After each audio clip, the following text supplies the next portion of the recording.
Certes, je suis étonné de la personne qui lit le Coran sans comprendre ses sens. Comment prend-il du plaisir à sa lecture?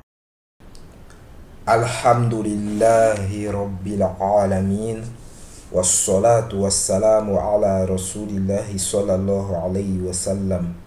Assalamu alaikum wa rahmatullahi wa barakatuh. Bienvenue dans ce cours de grammaire coranique. Dans ce cours, nous allons étudier le Ismul Istifham Man. Dernièrement, nous avions étudié Mahava. Aujourd'hui, nous allons étudier Manhava. Dernièrement, nous avons dit Ma, c'est un Ismul Istifham, un nom qui sert à interroger et qui est utilisé pour interroger au sujet d'un être non doué de raison. C'est-à-dire pour interroger au sujet de ce qui ne concerne pas un homme, un ange ou un djinn. Ou bien Allah subhanahu wa ta'ala. Ok? Tout ce qui est en dehors des hommes, des djinns, ok, et des anges ou d'Allah subhanahu wa ta'ala, on utilise le Ismul Istifham Ma. Aujourd'hui, nous allons étudier le Ismul Istifham Man. Man est utilisé pour interroger au sujet des êtres doués de raison. Ok? Pour interroger au sujet des êtres doués de raison. Donc, tels que l'homme, les anges, les djinns ou Allah subhanahu wa ta'ala. Ok? Donc, Man hava, qui est-ce ou bien qui est celui-ci?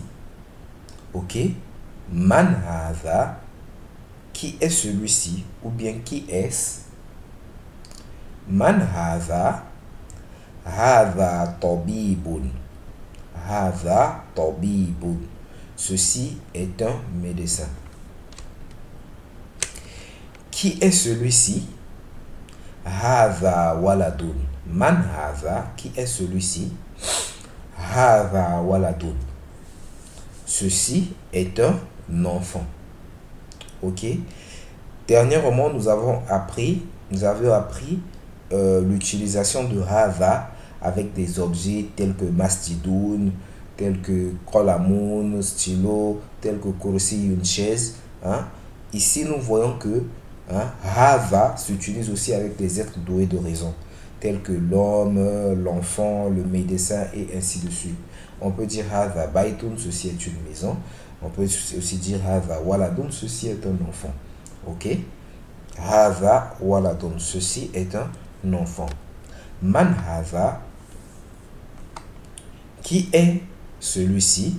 Hava talibun, ceci est un, ou bien celui-ci est un étudiant. Ceci est un étudiant. Ahava waladun, est-ce que celui-ci est un enfant? La hava rajulun, non, ceci est un homme. Ok? Ou bien ahava waladun, est-ce que c'est un enfant? La hava rajulun, non, ceci est un homme. Ok?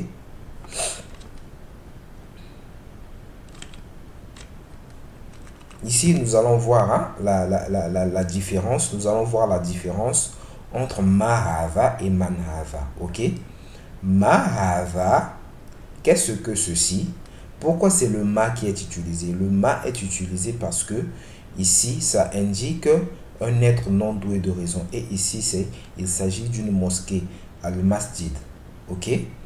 Voilà pourquoi c'est le ism ma qui est utilisé. Mahava, hava masjidun.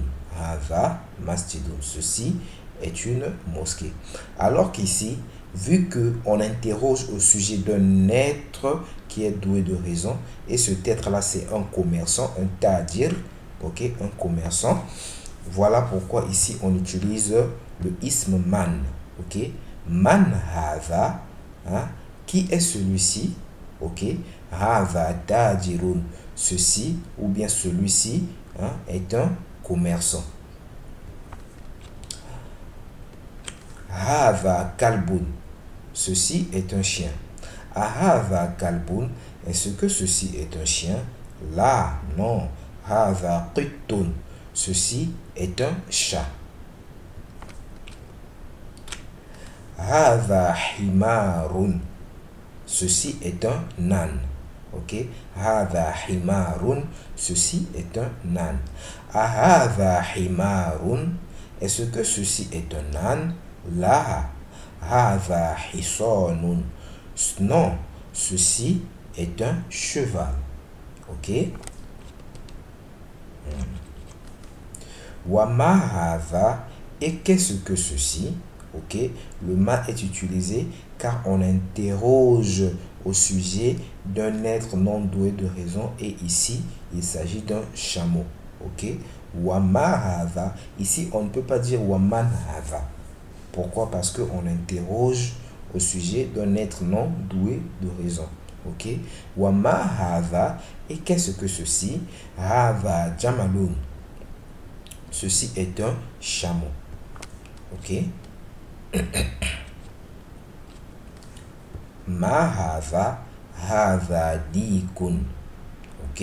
Ici on utilise ma parce que on interroge au sujet, hein, d'un coq, d'un animal non doué de raison. Ma hadha. Qu'est-ce que ceci? Hadha dikun. Ceci est un coq. Man hadha. Qui est celui-ci? Hein? Ici on utilise man. Ok?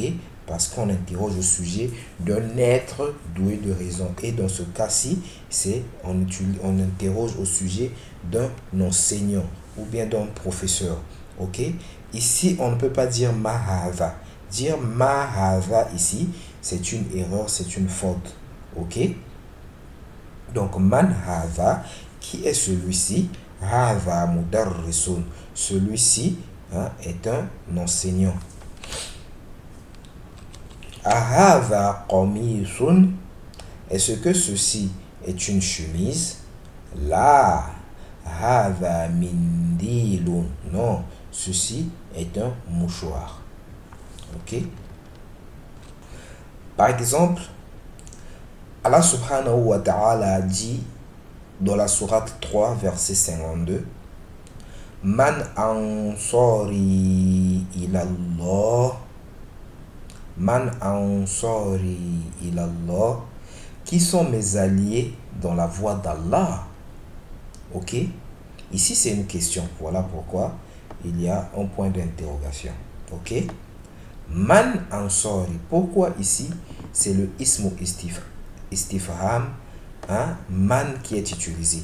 Parce que la question est posée, hein, c'est le prophète Isa, alayhi salam, qui pose la question au sujet de ses apôtres. Hein? Il demande lequel parmi vous, hein? Qui sont mes alliés? Il questionne au sujet des hommes. Ok? Il ne cherche pas des alliés animaux. Il ne cherche pas des alliés, peut-être, je ne sais pas quel genre d'alliés. Ok? Il questionne au sujet des hommes. Hein? Comme nous avons dit, c'est quoi? Hein? Hein? Ismul istifham li su'ali anil aqil. Hein? Nom de l'interrogation pour interroger au sujet d'un être doué de raison. Ok? Li su'ali anil aqil. Ok? Donc, ici, le prophète Isa, alayhi salam, hein, questionne au sujet, hein, des êtres doués de raison. Ok? Man ansari ilallah. Qui sont mes alliés, hein, dans la voie d'Allah? Voilà pourquoi c'est man qui est utilisé ici. Contrairement à ce que nous avions vu dernièrement au verset chapitre 69 verset 2 où Allah subhanahu wa ta'ala dit malhaq. Qu'est-ce que l'inévitable? Ok, ici l'inévitable qui est le jour de la résurrection, c'est quelque chose non doué de raison. C'est quelque chose non doué de raison. Voilà pourquoi le ma est utilisé Et ici, vu que c'est quelque chose doué de raison, voilà pourquoi c'est man qui est utilisé. Iqra waktub. Iqra waktub. Lis et écris. Ok? Donc vous allez vous entraîner à lire et écrire ceci. Hein? C'est écrit sans voyelle. Ok? Vous allez vous entraîner à lire. Ma hava qalamun. Hava kalbun. Man hava tabibun. Hava jamalun.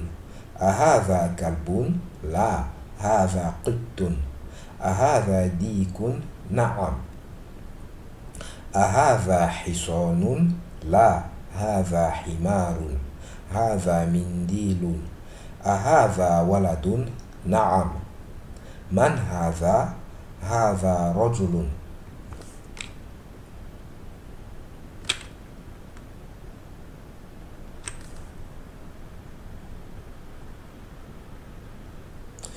Nous voici arrivés à la fin de notre cours. J'espère que vous avez aimé. Si vous avez aimé, n'hésitez pas à liker, à commenter, à partager afin de soutenir la chaîne. Merci d'avoir suivi le cours. Qu'Allah subhanahu wa ta'ala vous bénisse. Assalamu alaikum wa rahmatullahi wa barakatuh.